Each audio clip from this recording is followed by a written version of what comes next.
வணக்கம் Kovai Santa Monica study abroad எஜி expo 2025 May 3ஆம் தேதி கோயம்புத்தூரில் உள்ள ரெடிசன் ப்ளூ ஹோட்டலில் எங்களுடன் சேருங்கள். குட் பேட் அக்லியோட பாக்ஸ் ஆபீஸ் கலெக்ஷன் ஓஜி சம்பவம் அப்படின்றத சொல்லியே ஆகணும். மிகப்பெரிய அளவுல சாதனை படைச்சுக்கிட்டு இருக்கு. முதல் 14 நாட்கள்ல எந்த அளவுக்கு குட் பேட் அக்லி திரைப்படம் பாக்ஸ் ஆபீஸ்ல வசூல் இருக்கு அப்படின்ற தகவல் தான் இப்ப கிடைச்சிருக்கு. ஓகே, என்ன நடந்திருக்கு, என்ன அப்டேட் அப்படிங்கறதெல்லாம் டீடைல்டா பார்க்கலாம். ஏகே என்று அழைக்கப்படக்கூடிய அஜித்குமார் நடிப்புல கடைசியா வெளியாகி இருக்க திரைப்படம் தான் குட் பேட் அக்லி.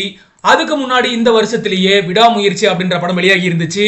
அந்த படத்துக்கு மிக்ஸ்டு ரிவ்யூஸ் அப்படிங்கிறதுனால மிகப்பெரிய அளவுல வசூலை ஈட்ட முடியல, சாதனையும் படைக்க முடியல.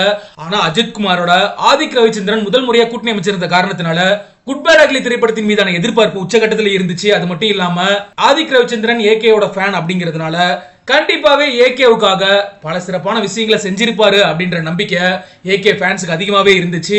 இதன் காரணத்தினாலதான் குட் பேட் அக்லி திரைப்படம் அஜித்தோட கெரியர்லயே ஒன் ஆஃப் தி பெஸ்ட் திரைப்படமா மாறி இருக்கு.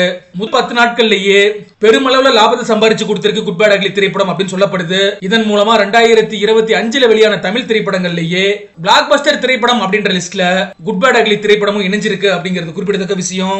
டே 1ல இருந்தே இந்த படத்தை ரசிகர்கள் கொண்டாடிக்கிட்டு இருக்காங்க. இந்த நிலையில தான் முதல் 14 நாட்கள்ல தொடர்ந்து திரையரங்குல சிறப்பா ஓடிட்டு இருக்கக்கூடிய குட் பேட் அக்லி திரைப்படம் எந்த அளவுக்கு வசூலை ஈட்டி இருக்கு அப்படின்ற தகவல் வெளியாகி இருக்கு. அதன்படி எடுத்துக்கிட்டோம்னா உலக அளவுல இதுவரைக்கும் குட் பேட் அக்லி திரைப்படம் 14 நாட்கள்ல 248 கோடி வரைக்கும் வசூலை ஈட்டி இருக்கு. இது ஏகே ரசிகர்கள் மத்தியில் மிகப்பெரிய மகிழ்ச்சியை கொடுத்திருக்கு. 300 கோடி வசூலை எட்டுமா அப்படிங்கிறதும் ஏகே ரசிகர்களுக்கு மிகப்பெரிய எதிர்பார்ப்பா மாறி இருக்கு அப்படிங்கிறதும் குறிப்பிடத்தக்க விஷயம்.